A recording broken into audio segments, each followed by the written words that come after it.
오늘 우리 함께 나누실 말씀은 마태복음 19장 16절부터 30절까지의 말씀입니다. 마태복음 19장 16절부터 30절까지의 말씀 우리 다 같이 함께 합독하시겠습니다. 어떤 사람이 주께 와서 이르되 선생님이여 내가 무슨 선한 일을 하여야 영생을 얻으리이까? 예수께서 이르시되 어찌하여 선한 일을 내게 묻느냐? 선한 이는 오직 한 분이시니라. 내가 생명에 들어가려면 계명을 들을 지키라. 이르되 어느 계명이오니까? 예수께서 이르시되 살인하지 말라, 간음하지 말라, 도둑질하지 말라, 거짓 증언하지 말라, 내 부모를 공경하라, 내 이웃을 내 자신과 같이 사랑하라 하신 것이니라. 그 청년이 이르되 이 모든 것을 내가 지켜 싸운즉 아직도 무엇이 부족하니까? 예수께서 이르시되 내가 온전하고자 할진대 가서 내 소유를 팔아 가난한 자들에게 주라. 그리하면 하늘에서 보화가 내게 있으리라. 그리고 와서 나를 따르라 하시니 그 청년이 재물이 많음으로 이 말씀을 듣고 근심하며 가니라. 예수께서 제자들에게 이르시되 내가 진실로 너희에게 이르노니 부자는 천국에 들어가기가 어려우니라. 다시 너희에게 말하노니 낙타가 바늘귀로 들어가는 것이 부자가 하나님의 나라에 들어가는 것보다 쉬우니라 하시니 제자들이 듣고 몹시 놀라 이르되 그렇다면 누가 구원을 얻을 수 있으리이까? 예수께서 그들을 보시며 이르시되 사람으로는 할 수 없으나 하나님으로서는 다 하실 수 있느니라. 이에 베드로가 대답하여 이르되 보소서 우리가 모든 것을 버리고 주를 따라오는데 그런즉 우리가 무엇을 얻으리이까? 예수께서 이르시되 내가 진실로 너희에게 이르노니 세상이 새롭게 되어 인자가 자기 영광의 보좌에 앉을 때에 나를 따르는 너희도 12보좌에 앉아 이스라엘 12지파를 심판하리라. 또 내 이름을 위하여 집이나 형제나 자매나 부모나 자식이나 전토를 벌인 자마다 여러 배를 받고 또 영생을 상속하리라. 그러나 먼저 된 자로서 나중되고 나중된 자로서 먼저 될 자가 많으니라. 아멘. 할렐루야. 어떤 사람이 예수님을 찾아와서 어떻게 하면 영생을 얻을 수 있을까를 오늘 본문을 통해서 묻게 되죠. 이 청년은 마가복음과 누가복음의 말씀에 따르면 부자였고 또 관원이었고, 말하자면 우리로 얘기하면 공무원입니다. 공무원이었고 아주 젊은 청년이었습니다. 게다가 오늘 본문에 읽어보시면 아시겠지만 참 믿음도 좋은, 그러니까 하나님의 계명을 어려서부터 잘 지켰던, 그리고 관심사가 뭡니까? 어떻게 하면 영생을 얻을 수 있을까? 어떤 선한 일을 하면 영생을 얻을 수 있을까라고 고민하며 살아가고 있었던, 그러니까 참 성실하고 또 직업도 좋고 거기다가 믿음도 좋은 청년, 이렇게 볼 수가 있습니다. 그런데 이 청년이 그토록 갈망하는 것이 무엇이냐? 어떤 선한 일을 해야 영생을 얻을 수 있습니까? 영생을 얻기를 소망했던 것이죠. 그런데 예수님이 이렇게 그 얘기하시니까 예수님이 그러면은 선한 그 일을 해서 영생을 얻기를 원한다면 계명들을 잘 지켜라, 이렇게 얘기합니다. 여기서 말하는 계명은 어떤 계명입니까? 그렇다면 이렇게 얘기하죠. 그러니까 도대체 어떤 계명을 지키면 영생을 얻을 수 있습니까? 라고 얘기를 합니다. 그래서 이제 설명을 하십니다. 예수님이 이제 18절 말씀부터 살인하지 말라, 간음하지 말라, 도둑질하지 말라, 거짓 증언하지 말고 부모로 공경하고 내 이웃을 내 자신과 같이 사랑하라는 10계명의 계명들을 이렇게 말씀을 쭉 하십니다. 그런데 이 청년이 뭐라고 얘기를 하느냐? 이 모든 것을 내가 다 지켰습니다 라고 얘기해요. 그러니까는 어려서부터 이 모든 계명들을 잘 지키고 있는데 이런 것들은 이미 다 알고 있는 거고 다 지켜왔습니다. 그런데 도대체 이것 말고 다른 건 무엇입니까? 그러니까 어떤 것을 지켜야, 어떤 것을 해야 정말로 영생에 이를 수 있습니까? 그러니까 이 청년은 지금까지 이런 일들을 다 지켜왔어도 영생은 이르지 않는다고 생각했던 거죠. 그러니까 영생을 이루기 위해서는 뭔가 구원을 받고 영생을 얻기 위해서는 무언가 더 중요한 게 있을 것이다. 근데 그게 뭔지를 모르겠다. 그걸 해야 하는데 뭔가 그것을 좀 가르쳐달라라고 얘기했던 것이죠. 그러니까 부족한 것이 무엇인지를 물었던 것입니다. 그래서 이제 예수님께서 너가 이제 한 가지 부족한 게 있으니까 그러면 네가 온전하게 되려면은 하나만 해라. 뭐라고 얘기합니까? 오늘 21절 말씀에 보면은 예수님께서 네 소유를 팔아서 가난한 자들에게 주고 그리고 나서 누구를 쫓아라? 나를 따르라. 이렇게 말씀을 하십니다. 자, 그런데 이 청년은 이 이야기를 듣더니 근심을 합니다. 얼굴빛이 갑자기 어두워져요. 그러더니 이제 떠나가게 되죠. 그리고 이제 본문을 보게 되면 이 청년이 다시금 예수님을 따랐다는 이야기가 나오느냐? 그런 얘기가 안 나와요. 그러니까 아마도 이 청년은 주님을 따르려고 하다가 그러니까 영생의 문 앞에 거의 다다랐죠. 그렇잖아요. 얼마나 멋진 인생을 살았습니까? 믿음도 좋고 신앙도 좋고 너무너무나 좋았어요. 계명도 거의 완벽하게 지켰던 사람이었습니다. 그런데 영생은 얻지 못하고 결국에는 그 가장 어떻게 보면 불쌍한 사람이 된 거죠. 천국 문 앞에는 갔는데 어떻게 된 겁니까? 천국 문은 통과했습니까? 못 통과했습니까? 통과하지 못했던 그런 사람이 되어버린 것입니다. 자, 그렇다면 이 사람은 정말로 그 무엇보다 영생이 중요했는가? 영생이 가장 중요하다면 여러분 생각해 보세요. 영생이 정말로 이 사람한테 중요한 것이라면 이 청년이 재물이 많아서 근심해서 갔다.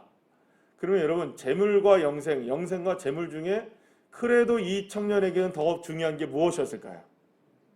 예, 그러니까 영생을 정말로 얻으려고 했다면 재물을 포기해야 된다라는 건데 그 재물을 내려놔야 된다는 건데 그러면 재물과 영생을 비교했을 때는 여전히 이 청년에게 있어서는 재물이 훨씬 더 큰 역할을 감당하고 있는 것이라고 볼 수 있어요. 게다가 오늘 본문을 잘 읽어보시면 재산을 다 팔라고 얘기한 것이 아니에요. 너 완전히 빈털터리 되어라 이렇게 얘기한 게 아니라 재산을 팔아 이렇게 얘기합니다. 그러니까 다 파는 건 아니죠. 그러니까 어느 정도는 처분을 하는 것이고 어느 정도는 또 소유할 수도 있는 것이겠죠. 그러니까 이 부자니까 워낙 많은 돈을 갖고 있으니까 이 부자니까 한번 그렇게 해봐라 라고 얘기를 했던 것이죠. 근데 그 전 재산도 아니고 어느 정도의 재산들을 팔으라고 하는 것이 예를 들어서 뭐 10억이 있는 사람이다 100억이 있는 사람이다 하면 그거 전부 다 하라는 건 아니에요. 뭐 1억이 될 수도 있고 그 사람한테 10억이 될 수도 있겠지만 어쨌든 그것을 팔으라고 했을 때 그것이 영생과 비교했을 때는 여전히 영생이 중요하느냐 재물이 중요하느냐.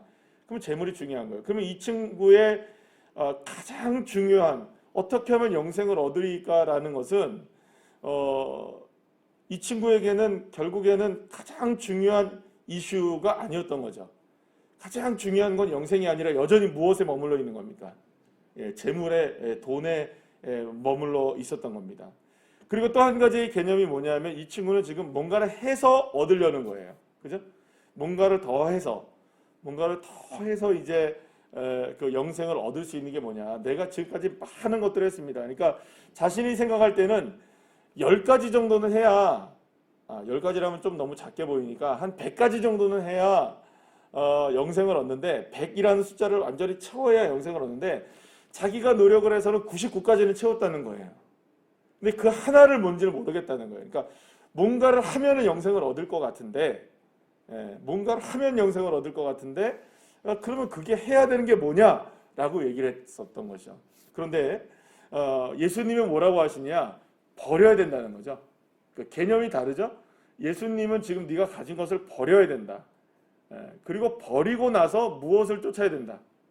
예수님을 쫓아라라고 얘기하는 거예요.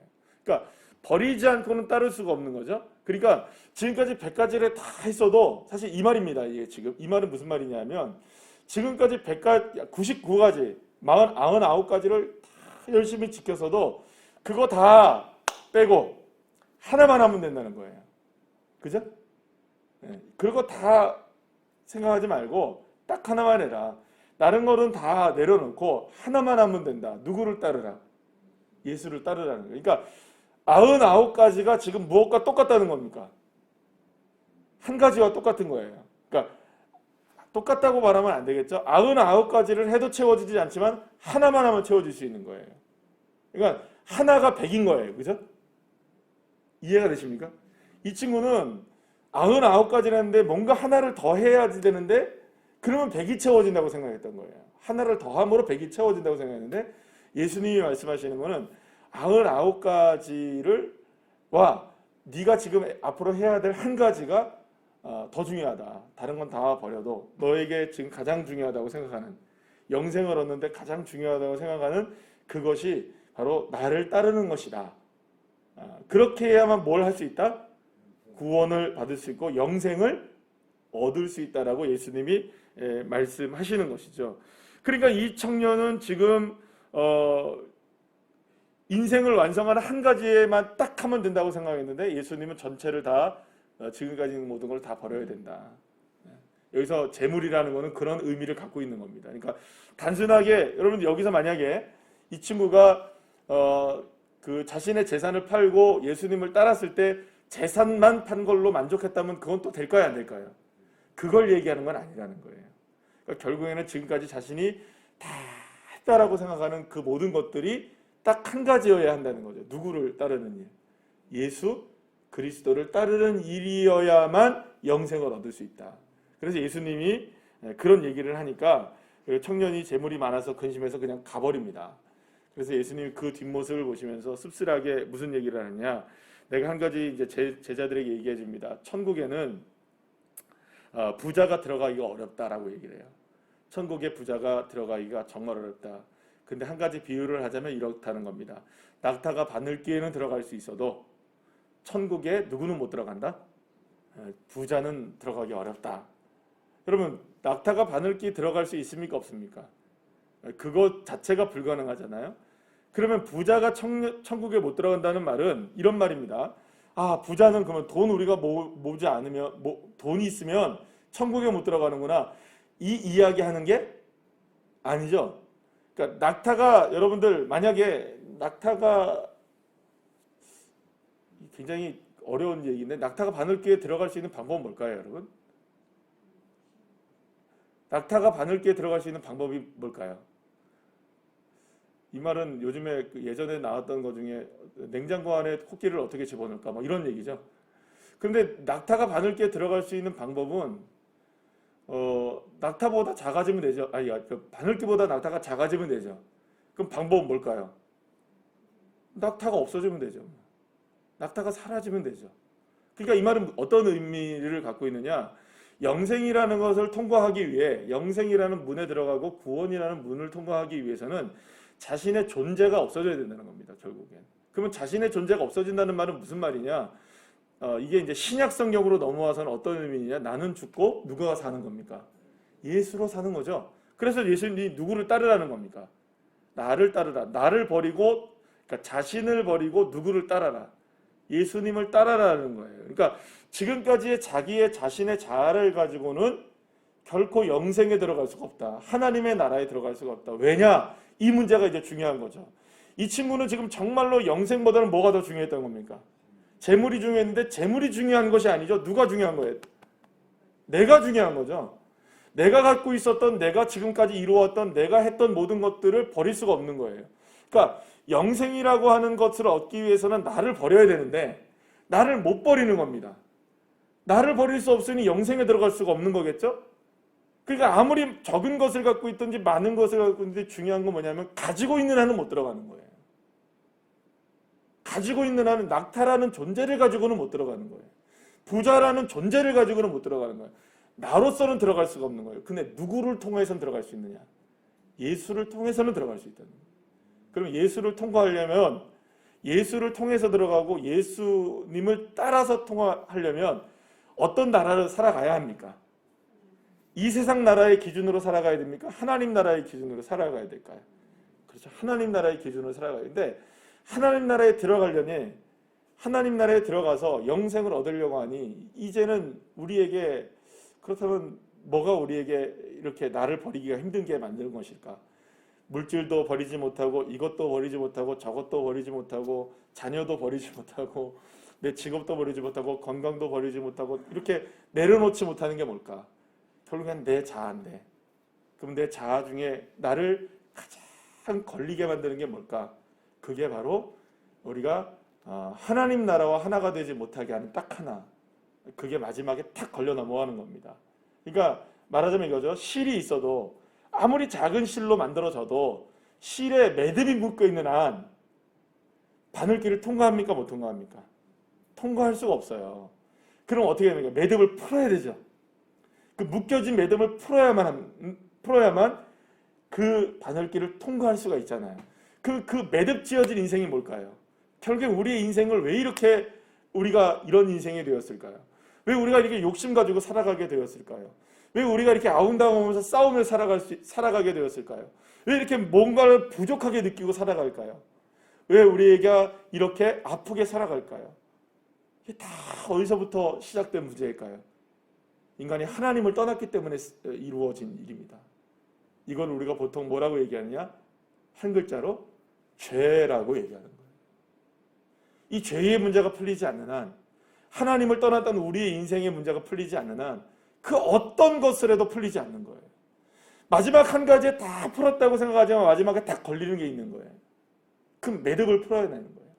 마지막 남은 한 가지의 매듭. 그 매듭이 결국에는 우리의 인생을 그렇게 만든 거예요. 아주 작은 문제처럼 보이지만, 별로 드러나지는 않지만 그게 결국에는 죄의 문제인 겁니다. 여러분, 지금 우리나라에서 지금 일어나고 있는, 그 우리나라뿐만이 아니죠, 전 세계적으로 지금 일어나고 있는 이 동성애에 관한 이 문제들은요, 단순히 성적 취약의 문제가 아니에요. 파고 딱 들어가면 이게 죄의 문제예요. 결국에 인간이 무엇을 하는 거예요? 자기 마음대로 하겠다는 거예요. 하나님이 정해주신 창조의 질서가 있는데 자기 멋대로 살아보겠다는 거예요. 남자와 여자가 살아가야 되는 세상인데 남자가 남자를, 여자가 여자를 사랑하겠다는 거예요. 창조의 질서가 아닌 거예요. 그걸 왜 깨트리느냐? 왜 내 마음대로 살려고 그러는데 그걸 방해하느냐는 거예요. 창조의 질서 그따위 것들 필요 없다는 거예요. 내가 남자를 좋아한다는데, 내가 여자를 좋아한다는데 그게 무슨 상관이냐? 그건 뭘까요? 선악과 따먹지 말아라. 그거 먹는 날에 정령 죽는다 했는데 눈이 밝아지기를 원했고, 그걸 먹어서 하나님처럼 되길 원했고, 내 맘대로 내 뜻대로 나니까 나 스스로 내가 알아서 살아보겠습니다 라고 생각했던 게 인간의 죄였던 겁니다. 그래서 누구와 멀어지게 된 걸까요? 하나님과 멀어지게 된 거죠. 그러니까 거기서부터 시작된 인간의 문제가 지금도 이렇게 되는 거예요. 여러분들 지금 보세요. 분명히 우리가 지금 보고 또 확 들어갔죠. 지금 원숭이 두창 확 들어갔죠. 왜 들어가는 줄 아세요? 이게 최근 근래에 들어서 여러분들 1주 2주 전 사이에 원숭이 두창에 대한 부분에 얘기가 안 나와요. 뉴스가 안 나와요. 전 세계에 그게 안 퍼지기 때문에 안 나올까요? 천만의 말씀, 퀴어 축제 때문에 안 나옵니다. 동성애가 거기에 나와야만 되는데, 이 원숭이 두창이 남자들의 성관계를 통해서, 남자들끼리의 성관계를 통해서 지금 번지고 있는 게 분명히 확실하거든요. 이건 연구 결과가 분명히 나왔어요 벌써.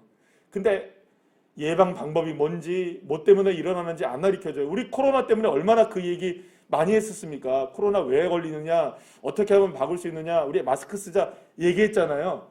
근데 원숭이 두창 쏙 들어가요. 원인이 뭔지 모르는 것처럼 얘기해요. 다 아는데. 그거 얘기해버리면 지금 퀴어 축제하고 막 동성애 막 난리치고 막 이렇게 좋게 막 하려고 하는데 그게 나오면 됩니까? 안 됩니까? 안 되는 거예요. 안 되는 거야. 뭐 하려고? 자기 마음대로 멋대로 살아보려고요. 인간이 영생을 얻으려고 하고 구원을 받으려고 하지만 결국에는 걸려 넘어지는 딱 한 가지의 매듭이 뭔지 아십니까? 내 마음대로 하려고 하는 나의 죄입니다. 이 문제가 풀리지 않으면 다 통과한 것 같아도 마지막에 딱 걸리는 거예요. 그 예수님이 그 매듭 증거를 풀어주시는 거예요. 누구를 따르면, 예수를 따르면 하나님 나라에 들어갈 수가 있고, 예수를 따르면 하나님의 백성이 되어지고, 예수를 따르면 영생을 얻게 되는 겁니다. 사랑하는 여러분, 그래서 우리는 예수로 시작해야 되는 거죠. 그러면 우리의 자아가 보이고 문제가 보이기 시작하는 겁니다. 그래서 우리의 영적인 눈은 예수를 바라보며 예수를 따라가는 거예요. 그러면 우리가 보이는 거예요. 이게 문제구나. 성경을 보면 이게 내 삶의 죄구나. 이렇게 살면 안 되는구나. 내가 이렇게 살아서는 영생을 얻을 수가 없는 거구나. 예수를 바라보며 예수와 함께 살아가는데 어떻게 동행하는데 여러분들 마음이 같아야 걸어갈 거 아니에요.